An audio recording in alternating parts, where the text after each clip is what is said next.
नमस्कार दोस्तों, स्वागत है आपका। आज है 24 दिसंबर। चलिए अपना करंट अफेयर का सेशन स्टार्ट करते हैं। आज हमने पहला क्वेश्चन खेल से लिया हुआ है। देखते हैं क्या क्वेश्चन है।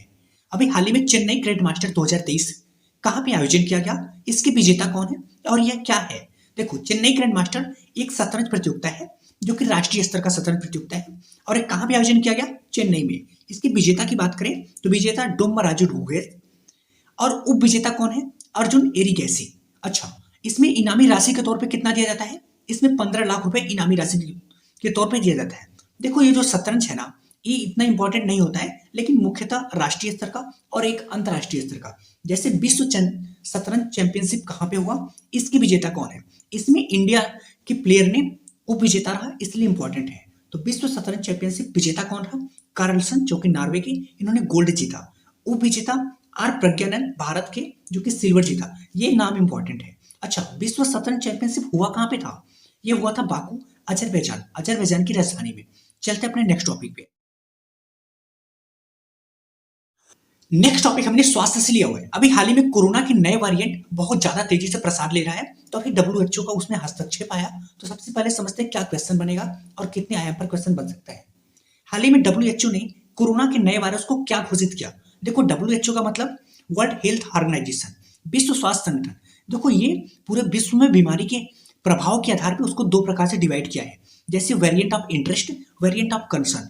जो बीमारी कम गंभीर हो, उसमें मौतें कम हो, उसको वेरिएंट ऑफ इंटरेस्ट में रख दिया जाता है। और वेरिएंट ऑफ कंसर्न में जो अत्यधिक गंभीर हो, बहुत तेजी से प्रसार कर रहा हो, उसमें मौतें बहुत ज्यादा हो। तो जो कोरोना के नए वेरिएंट आया है, उसका नाम क्या है, JN.1, इसको कौन सी श्रेणी में रखा गया, इसको वेरिएंट ऑफ इंटरेस्ट की श्रेणी में रखा गया। ये मतलब कम गंभीर है, इसमें मौतें बहुत कम हो रही है। अब बात करते हैं, देखो जो JN.1 अभी कोरोना के नया वेरिएंट आया, ये पुराने ओमिक्रॉन आया था ना जो वेरिएंट, उसी का वंशज है, सब वेरिएंट है। तो ओमिक्रॉन का क्या नाम था, B.1.529। अब बात करते हैं JN.1 सबसे पहली बार भारत में कहाँ पे आया। भारत में सबसे पहली केरल में आया। और विश्व में सबसे पहली बार कहाँ पे आया, तो लग्जमबर्ग, जो कि यूरोपीय देश है। चलते हैं अपने नेक्स्ट टॉपिक पे।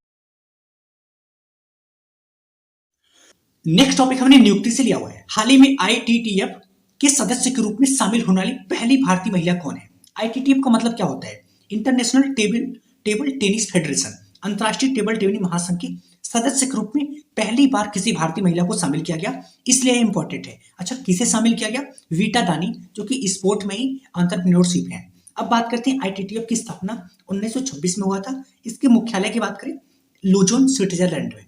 इसके वर्तमान अध्यक्ष कौन है, पेट्रो सोरेलिन। चलते अपने नेक्स्ट टॉपिक पे। हाल ही में टैगोर साहित्यिक पुरस्कार से किसे सम्मानित किया गया। देखो, जो टैगोर साहित्यिक पुरस्कार है, ये साहित्य के क्षेत्र में दिया जाने वाला पुरस्कार है। लेकिन यहाँ पे जो नाम है ये तो इंडियन है, लेकिन ये पुरस्कार अंतर्राष्ट्रीय है, जो कि USA में दिया जाता है। तो यह पुरस्कार क्या है, यह एक अंतर्राष्ट्रीय पुरस्कार है जो साहित्य क्षेत्र में दिया जाता है।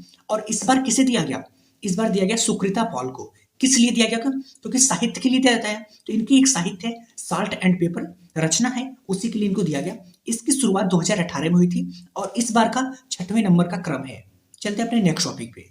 नेक्स्ट टॉपिक हमने पुरस्कार से लिया हुआ है। हाल ही में यूनेस्को की अवार्ड ऑफ एक्सीलेंस से किसे सम्मानित किया गया। अभी हाल ही में यूनेस्को ने अपने सांस्कृतिक पुरस्कार 2023 घोषित किया। उसमें अलग अलग प्रकार दिए जाता है, लेकिन जो सबसे महत्वपूर्ण पुरस्कार होता है वो होता है अवार्ड ऑफ एक्सीलेंस। और इससे भी महत्वपूर्ण इसलिए हो गया क्योंकि यह पुरस्कार इंडिया के किसी क्षेत्र को दिया गया। सबसे पहले समझते हैं पुरस्कार क्या है। देखो, यह सांस्कृतिक पुरस्कार जो सांस्कृतिक विरासत को संरक्षण में उत्कृष्ट प्रदर्शन करता है, मतलब अच्छी गुणवत्ता में संरक्षण कर रहा है और जिसका प्रदर्शन काफी अच्छा रहा है, उसको यह पुरस्कार दिया जाता है। तो किसे दिया गया अवार्ड ऑफ एक्सीलेंस, जो कि रामबाग गेट और प्राचीर को दिया गया, जो कि इंडिया के पंजाब में स्थित है। अच्छा, बात करें इस पुरस्कार की शुरुआत 2000 ईस्वी में हुआ था। अभी हाल ही में यूनेस्को के द्वारा कुछ विश्व धरोहर में शामिल किया गया इंडिया के स्थान को। अमूर्त धरोहर, अमूर्त धरोहर के रूप में किसे शामिल किया गया, गरबा नृत्य को, जो कि गुजरात का डांस है और ये 15वें नंबर का नृत्य है। और अमूर्त धरोहर में टोटल 15 शामिल हो गए हैं इंडिया के। अच्छा, विश्व धरोहर में, तो विश्व धरोहर में टोटल इंडिया के 42 विश्व धरोहर शामिल हो गए। अभी 42वां किसको शामिल किया गया, होलेश्वर मंदिर, जो कि कर्नाटक में स्थित है। और 41वां की बात करें, शांति निकेतन, जो कि वेस्ट बंगाल में स्थित है। इसको गुरु नानक जी ने बनाया था। अब बात करते हैं सृजनात्मक शहर के रूप में किसको शामिल किया गया, एक कोझिकोड, जो केरल में स्थित है, दूसरा ग्वालियर, जो कि MP में स्थित है, मध्य प्रदेश। चलते अपने नेक्स्ट टॉपिक पे।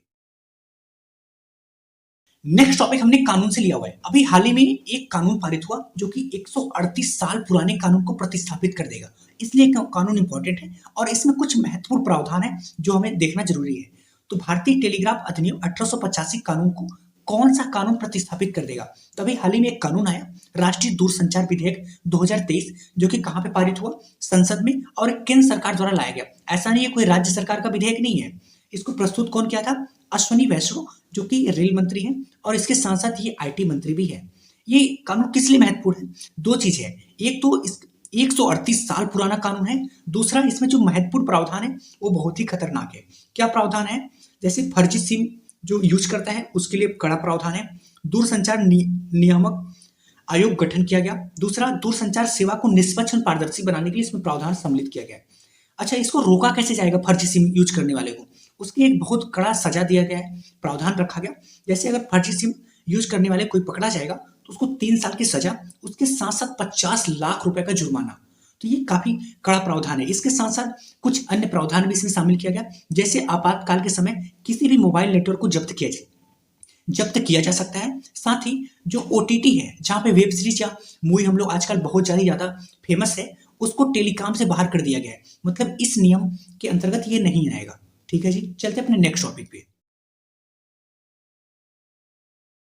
नेक्स्ट टॉपिक हमने दिवस से लिया हुआ है। अभी हाल ही में राष्ट्रीय गणित दिवस मनाया गया। तो प्रतिवर्ष राष्ट्रीय गणित दिवस कब मनाया जाता है और यह क्यों मनाया जाता है और इसी ही दिन क्यों मनाया जाता है?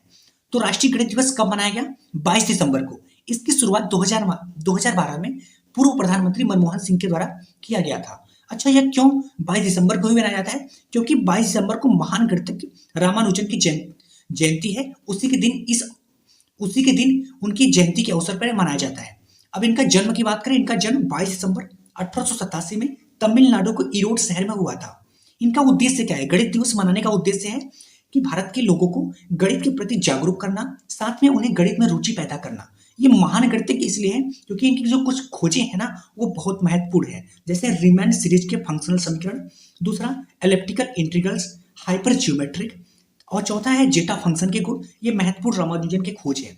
इसके साथ साथ बात करें कि गणित के जनक कौन है, तो यूक्लिड। और शून्य की खोज किसने किया था? आर्यभट्ट, जो कि भारत के हैं।